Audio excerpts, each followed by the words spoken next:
మూర్ఖులతో వాదించకూడదు. వాదించామా మనకు తలకాయ నొప్పి అవుద్ది. చిన్న కథ ఉంది దీని మీద.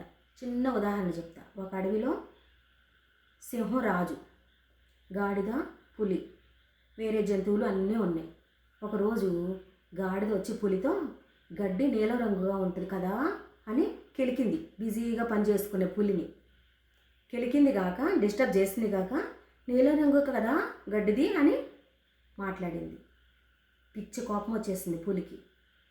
గడ్డి గ్రీన్ కలర్లో ఉంటుంది, పచ్చ కలర్లో ఉంటుంది అని గాడిదకి చెప్పింది.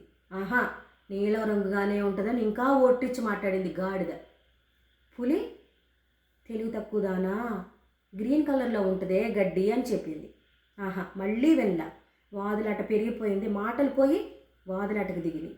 నీలం పచ్చ, నీలం పచ్చ, అడవంతా మారుమోగిపోయింది. పంచాయతీ పెట్టేసింది.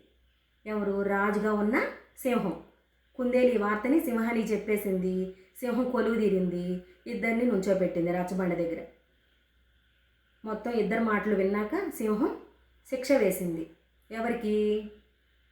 ఒకసారి ఆలోచన చేయండి. పులికి వేసింది శిక్ష. ఏమని?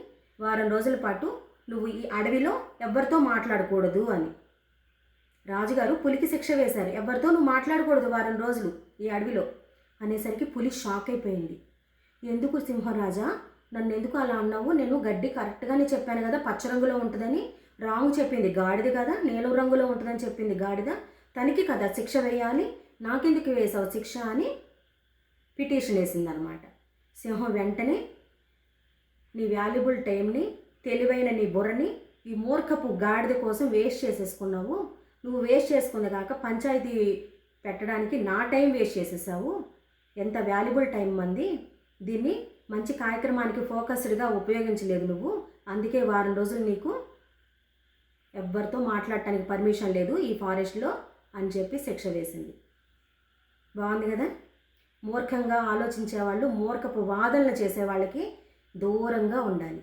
వాళ్ళు తప్పు చెప్తున్నారని వాళ్ళకి తెలుసు, మనకి తెలుసు. అయినా సరే వాడు షో మాస్టర్ అలాగే చెప్తాడు అబద్ధాలు. లేనిది ఉన్నట్టు, కళ్ళ ముందున్నది కాదన్నట్టు అబద్ధాలు చెప్తారు. మనం అలాంటి మూర్ఖపు మనుషులకి, జంతువులకి దూరంగా ఉండాలి, ప్రశాంతంగా ఉండాలి. మన వాల్యుబుల్ టైంతో ఫోకస్డ్గా మంచి ప్రోగ్రాం కోసం టైం ఉపయోగించాలి. ఏమంటారు?